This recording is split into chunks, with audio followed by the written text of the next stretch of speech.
We have Matthew Bliss from Coffee with a Podcaster with us this week on Mustaches and Coffee. Pour the coffee.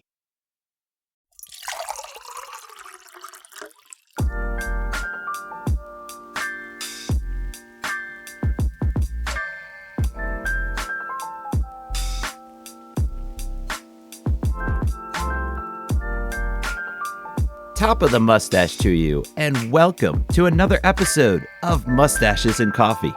Where the topic goes, nobody knows. I'm Isaac. I'm Ben. And I'm Matt. And we're glad to have all you mustache and coffee lovers with us. And welcome in, Matthew. It is so great to have you with us. How are you? I'm great. I'm mustached and coffeed, so I feel like my credentials for podcast guestship have been met, at least from the baseline. That is fantastic. It's wonderful to have you with us. We enjoy your podcast. And of course, you fit our mold. You know, you have Coffee with a Podcaster. So it's very fitting to have you on. And I have to make it a point because it seems like I neglect Ben. So I have to ask Ben, how are I feel you? neglected today. No, I'm okay. Yeah, I got I'm rocking a mocha, homemade mocha. The secret is put a packet of hot chocolate in there and then put your espresso and steam it. Yeah, really good. But yeah, I'm doing great. That's wonderful to hear. And, you know, that's something we need to do more often. We need to have some coffee tricks because that sounds really good. I should have did that this morning, but next time I will be sure to do that. So let's go ahead and get into this because we want to know more about you, Matthew. Again, we enjoy your podcast, but just start off with the question. When it comes to podcasting, where did you get your beginnings and what kind of got you into it? Well, my journey, as many's have, let's say that I can do actually good English on the actual podcast. But anyway, I got my start in 2020 during the pandemic, as most podcasters did. I say most, if only because of the active podcast thing, people still doing their thing and exploring it, having that free time. But in Australia, where I was living at the time, I'm currently in Ireland. In Australia, in Melbourne, we had one of the most locked down cities in the world at the time. And it earned that over 2 years. Not only that, I worked for state government at the time. So we were working from home sooner than a lot of businesses because we had to be seen to be doing the right thing and you know, demonstrating for the rest of the state what they should be doing. So being at home a lot, obviously that's a lot of time to critique your space, figure out what you sound like. And if you listen to a podcast for 10 years prior, like I have, then then, you know, you kind of think, well, I've got the time now. Why don't I do it? And I was fortunate enough at the time to, in my job, have the ability and the capacity to try and build podcasts within where I was working. So I tried to pitch a couple, and unfortunately they didn't get off the ground, if only because I was in like a learning and training section of IT, and comms and marketing was like so far away from it. And they like to be in control of marketing stuff like podcasts. And if they don't do it in the end, then, you know, what can you do? So I bootstrapped my way through that. I started with a Blue Yeti that was purchased by work. And then started doing my own personal podcasts from that point on, as well as trying to lift the ones in the workplace. So it was about 2 years of that, starting and finishing podcasts with people that I knew just to try and get my podcasting chops in. And anyone who's listening to this who started a podcast before probably knows that feeling of listening to your audio, thinking it's amazing, then listening to it and then realizing there's this wrong with it. Then you fix that, and then the next thing is wrong with it. Then you fix that, and then 10 things pop up. And all of a sudden, you're down the rabbit hole of finding the perfect microphone, the perfect headphones, the perfect environment, Adobe Enhance audio and AI tools and all that kind of thing. So my journey over those 2 years was exploring those things and trying to train what is now known as one of the worst microphones on the market and the most expensive and the most popular, training it into something that I can use myself to sound amazing. And unfortunately, there's a ceiling with that. So I bought a few extra microphones in 2023. And upon changing that stuff around a bit and trying to optimize my space, I found out that I'd learned a lot to be able to do it for other people. So at the end of 2022 to 2023, when you move country, time becomes no factor, not forgetting that we've just been through a pandemic where time went fast and slow at the same time. Oh, yeah. So I started offering services to others to be able to edit their podcasts. So now I'm in a position where I'm working for myself in Ireland when I moved halfway through 2023, and I edit podcasts for people, produce them, jump on other podcasts like this. And I think it was maybe later last year, that I started Coffee with a Podcaster. Yeah. Which is That's cool. nice. You had an episode on your Coffee with a Podcaster, The Truth About Headphones for Recording. So is there a go-to type of headphones you would recommend for somebody starting a podcast? Yeah. Whatever you have is perfectly fine. This was, and the pre-discussion for this episode was virality and social media and a bit of stuff like that. That was an episode for me to test a little bit of what a hook to kind of like a bait and switch could be like for one of my episodes.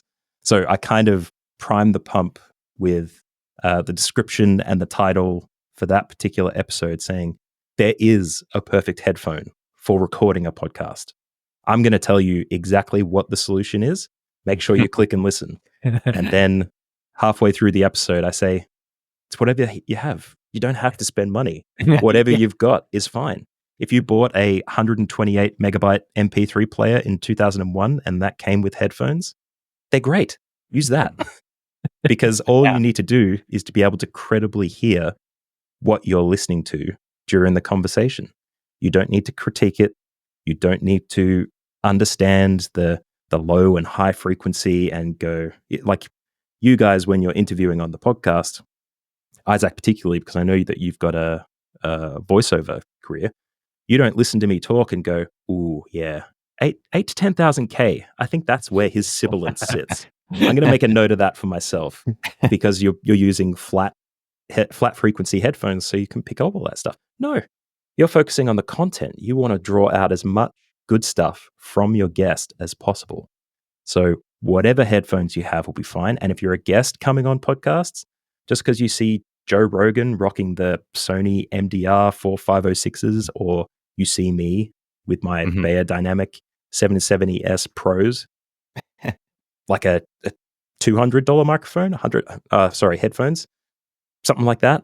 No, you don't need that just to record a podcast, unless you want to elevate your credibility, like I do as a podcast services offerer. And having a podcast about podcasting, it kind of helps for me to be able to say, yeah, I use what T Swift uses in that one picture that was taken that one time. But otherwise for you, yeah. So it was a bit of a conceit, that episode, to be honest. Yeah.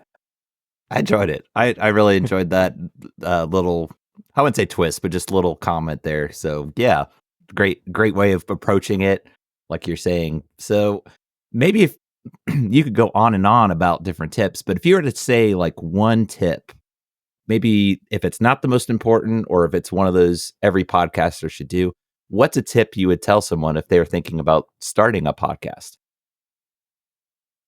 Yeah, I've kind of been fumbling around with that because that's the question that gets asked most often in social media, right? Like, I'm a beginner. I'm just getting started with the podcast. First step, join community. Second step, ask community what they did. It came up actually recently on social media, the answer that I've usually got these days, and that's workflow.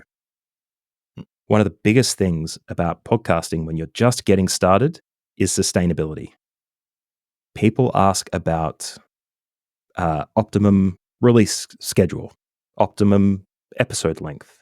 How loud should I be? What's the best gear I should get? All these questions that are logistical or trying to optimize the most for what the podcast could be to make it the most successful as fast as possible. And the optimization problem is a problem that we as humans have with anything. Look at the fitness industry.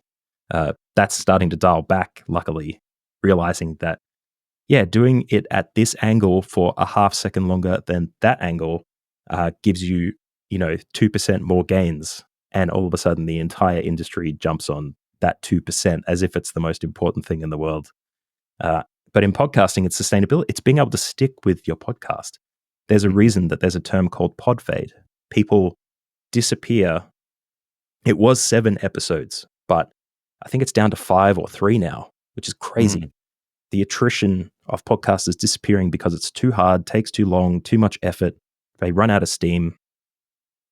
All those things get solved with workflow. Yeah.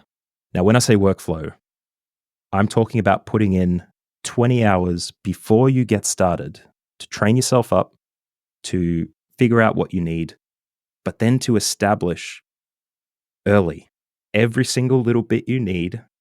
And it's going to sound like automation, but doing as much as possible to do as little as possible later. Yeah. So for me, with my clients now, it's exporting and recording their generic intros and outros early. So I'm not taking a raw recording, re-leveling, re-effecting, adjusting the volume to duck at a certain point and then re-raise it. If that's a repeated activity, I do it once, export it, and then re-import it again with that perfecting of the workflow so that I don't have to do it again. That's the kind of stuff that I think is going to be most important for anyone getting into it.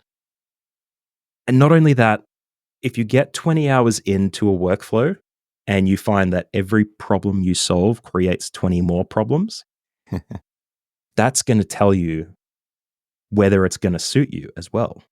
So if you're doing a video podcast and you take the advice of some weird social media guy, me, saying DaVinci Resolve is the way to do it, you pick up DaVinci and it's the most complicated program on the planet to you because you've never touched a video editor before.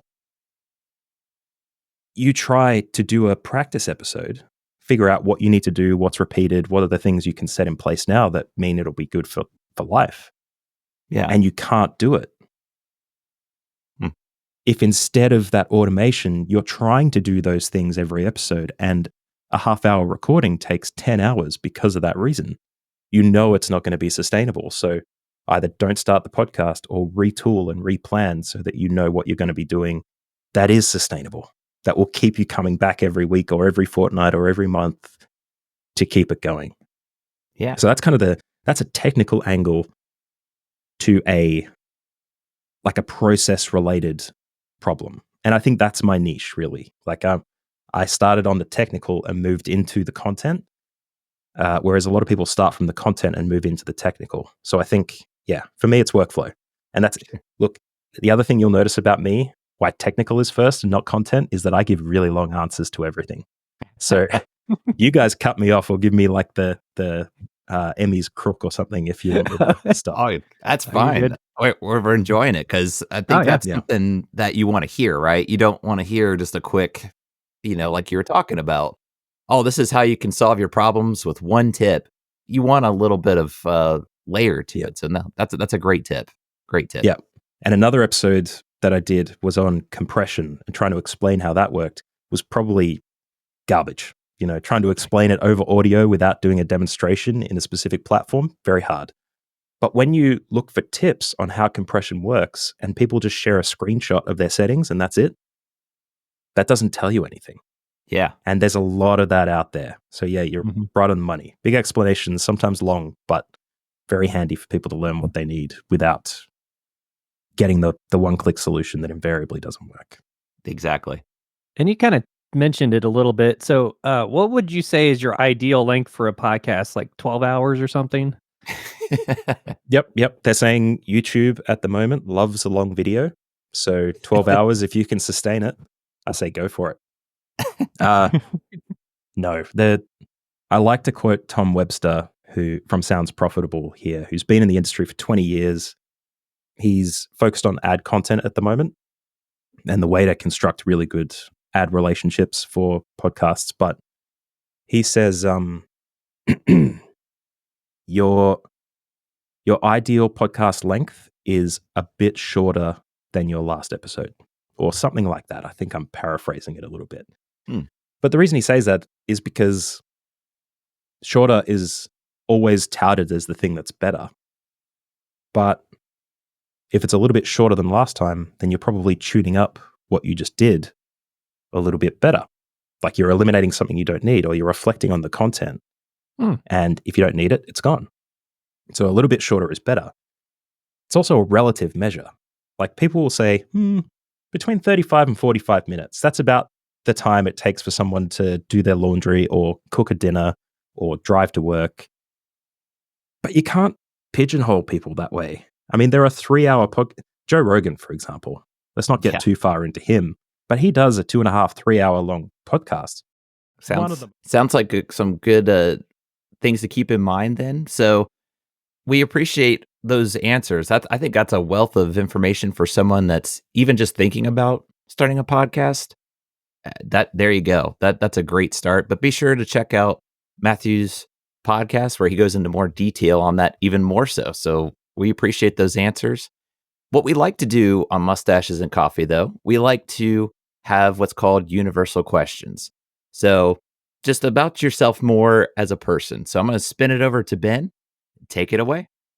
All right. So do you have a favorite movie line or a general life quote? Oh, wow. It's a deep I one. don't. Movie lines is tough too, because I'm one of those guys who answers the question, what's the best movie of all time? Be like, I can give you a top 10. Yeah. Look, I think The Matrix is the first film that I go to for anything. So if there's going to be a line that I choose, it's going to be from that. If only because I got my start in philosophical discourse when I was in high school. And I went on, after 3 years of study in high school, to, sorry, I'm saying high school here. For the Australians, high school is like 7 to 12. Whereas I know for Americans, it's 11 to 12 or 10 to 12 or something. Middle and then 12. High school. Yeah. 9 to 12. There you go. Yep. Yeah, that was what really got me started down the path of philosophical study, which I did in high school. And then I did my undergraduate degree in philosophy as well. So I can give you a film. Not sure I can give you a quote. That works. Something about the nature of identity and whether we exist in a simulation. Just, insert something there. Yeah. So you mentioned you originally from Australia. So I have to ask, do you have a favorite food that's found in Australia? Ooh. Not an Australian food. You might notice from my accent, I'm not overly Australian. It's because I've been trying to fight the nationalist approach to things. Like, oh yeah, let's go get a packet of Tim Tams and chow down on them down the beach. No, the thing that I miss the most living in Ireland at the moment is the brunch game in Australia. The brunch scene, at the very least in Melbourne, is epic. You won't walk more than a kilometer without running into a brunch place, and you can get brunch at 1 o'clock. In some places, you can get it at 5 p.m. Doesn't matter. All day breakfast. Amazing. But the ease of getting a scrambled egg in Australia is much easier than it is in Ireland. And look, I've got a few friends who have moved to America recently, and I think the brunch game there seems to be about the same as Australia. Like there's so much variety and a service willing to give you what you want. Whereas here in Ireland, if it's not a breakfast roll or a breakfast bap, as they call it sometimes, or poached eggs on toast with bacon, black pudding, beans, all that trimming stuff, the full Irish, then it's a bit hard to go a little bit beyond the pale. So brunch is what I miss in Australia at the moment. Brunch is always good. Do you have a cheesels, actually. Cheesels. Yeah. They're pretty good. Yeah, look that up. You're making me hungry. Do you have a favorite vacation? Can I clarify? Is it a vacation I'd like to take or one that I have taken? Either or. Okay. Well, me and my wife got married at the end of 2019, right before the pandemic started. So we couldn't do our honeymoon. And we recently did that honeymoon a couple of months ago, and we Oh, went very to nice. Greece. We went to wow. Athens and 3 of the islands after that, Paros, Naxos, and Oh, Santorini. wow. And that was 16 days, which we Wow. calculated as like the longest holiday we've taken together, not just because of, budget and things like that, but because in Australia, you don't really count going somewhere else in Australia as a holiday. And you're not flying anywhere in less than, 15 hours unless it's New Zealand or Japan. So, the luxury of being in Europe and being able to get to Greece in, I think it was 4 hours, and spend 16 days there doing absolutely nothing. That was pretty good. The 40-degree heat and 40-degree Celsius heat, I should say, and high wind Yes. in the middle cool. of a Greek tundra. Not good. Not good at Celsius, but Yeah. the rest of it was amazing. Good relaxing by the pool. That sounds amazing. Hmm. Do you have a bucket list item, something you want to do before you kick the bucket? Funny thing, Greece was it too for this answer. Because Very nice. yeah, when I was in my undergraduate degree, I did a minor in ancient history, specifically archaeology, and because of my philosophy major, I focused on Greek and ancient Greek history. And for Greece, the ancient stuff is like, full tourist mode, but it's all really interesting. The Mycenae and some areas of Athens, the Parthenon, all of these places that I studied about 20-something years ago, had always intended to go, but never got the opportunity. And that's partly why my wife and I chose Greece, because it's got the archaeology side as well as the epic holiday side. So it's not quite ticked off yet. I still need to go to Crete, where the Minoan civilization was established and subsequently disappeared. But that's the major bucket list item I've had that is almost ticked off. That is awesome. Very nice. Yeah. So we again appreciate you having you on. We are Mustaches and Coffee, so we have to ask you: do you have a favorite mustache? No. This is like comments on the internet. You only remember the ones you don't like. How about this? The ones that you don't like. Yeah. Or ones you don't like.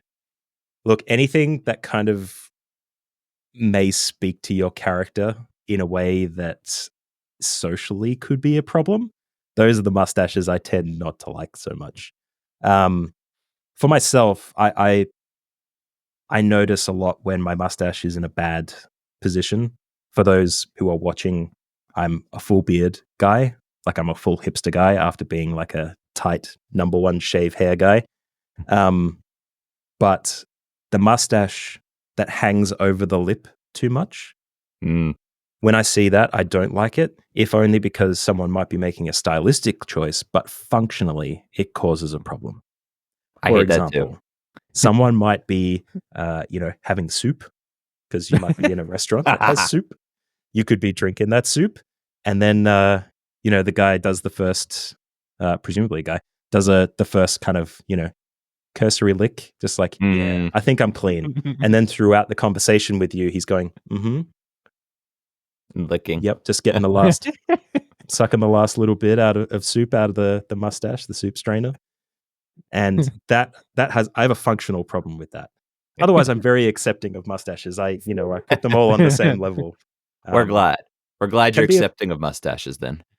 Can be a problem for coffee drinkers too, although I think it's more acceptable to find, odd little bits of coffee. Like, they're not bits, you can kind of get it. Usually it'll be the same color as the mustache you see as well. So that's kind of acceptable. But yeah, just soup. You got a crouton sitting there and someone goes, "Hey buddy, you got some food on your face." Yeah. Well, I understand that. That's something I try to keep it trim because it's an annoyance to me. So I totally get that. Same here. But to go along with that, we have to ask you mustaches, and we hope you like coffee, but we have to ask you, what's your favorite coffee? At the moment, I've got a coffee machine downstairs, which is great. It's got a grinder for beans and stuff, so I do the full job for myself. I'm a black coffee guy. I don't like having extra stuff in it. But there's an interesting thing in Ireland that's different to everywhere else, it seems. Like in Australia, the coffee game is huge. You know, you've got your macchiatos, your mochas, you don't have an Americano there, which is good because you ask for a long black instead. As an Australian, if I default back to Australia mode and ask for a long black and they give me a quizzical look, you got to wonder what they're thinking about. But anyway, yeah. So the game there and coming back to Ireland, I kind of had to figure out exactly what fits here. So what I do for myself is as close as I can get to what I would get in Australia, which is a long black. I get a double espresso when I'm out because that is a guarantee that you're not going to have the coffee watered down so much. Because generally, if you ask for an Americano, they will use the same vessel as they do for tea. And I don't know if you've been to Ireland before. They love their tea in not just quality, but high volumes. So if you've got an espresso that's been covered up by like this much hot water, a massive amount of hot water, it kind of dilutes the coffee and ruins the experience for me because I like to taste it. So a double espresso when I'm out. When I'm at home, I will do a double espresso and just top it off with like a touch of hot water just to get a little bit more volume out of it, but also to kind of spread the flavor around a little bit. And that extra bit of heat really helps too. So those are the two separate answers. Yeah. All right. Well, very That's nice. awesome. We enjoyed those answers. Those are very fitting. So again, we thank you so much for coming on. We'll go ahead and move into our last segment. Last drop. Brought to you by Contempa-Roast Coffee and Roastery. Visit our store or our site at contempa-roast.com today. A woman who faced eviction from her Manhattan apartment over her 3 emotional support parrots will be paid $165,000 in damages plus $585,000 for her apartment under a consent decree announced by the federal prosecutor. A neighbor complained, saying, "Oh God, I wake up still with the nightmares of them screaming in my head." Turns out that these emotional support animals will be allowed, and the woman can keep her apartment and be awarded quite a bit of money. That's what I got. Very, very interesting. I don't know. What do you think of that, Matthew? I think that says a lot about the state of the world at the moment. So I think I'm going to get a bunch of screaming goats and see if I can get some money. Yeah, I think that sounds good. We could do something like that. And, take it for a test, actually. I think to skew to video games, they're remastering the original Goat Simulator. Oh, yeah. So maybe upgrade your sound system, see what your neighbors think when you're playing that game. And then maybe you get the goats. And then you've got internet fodder for life. That could be the next viral video. Just make sure you film it, Ben. I will. See the reaction. So this is what packaging on YouTube can be like too. Exactly. You record yourself for 1 month playing Goat Simulator at a tinnitus imbuing, deafening volume. You say, "I played Goat Simulator for my neighbors for 30 days. Here's what happened." There you go. Yeah. Viral. I could see it. Yes. So, well, thank you, Ben. Appreciate that. And we want to make sure that, again, ones can find you on your social platforms. So, Matthew, where's a good place that people can find you?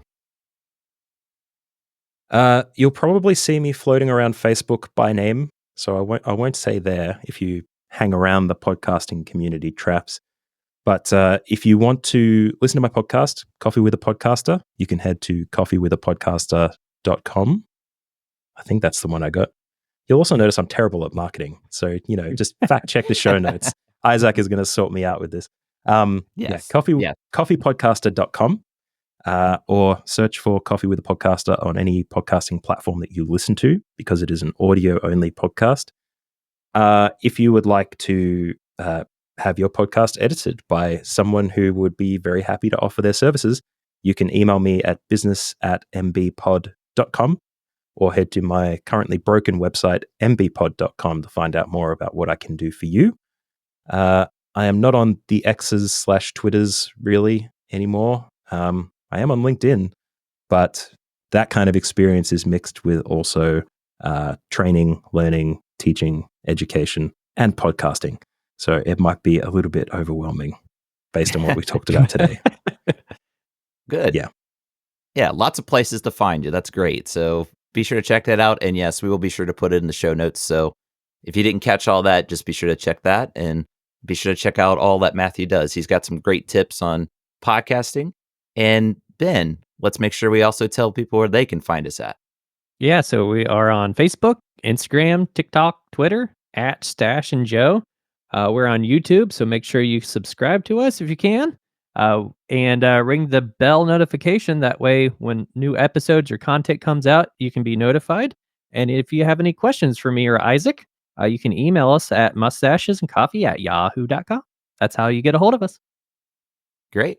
Thank you as always for that, Ben. And just again, if you are listening to us on Spotify, wherever you get your podcasts, if you can give us a 5-star rating, that way more people will be able to find us. And once again, big thank you to you, Matthew. We appreciate you with your schedule and everything, being able to be on the podcast. We really appreciated having you on.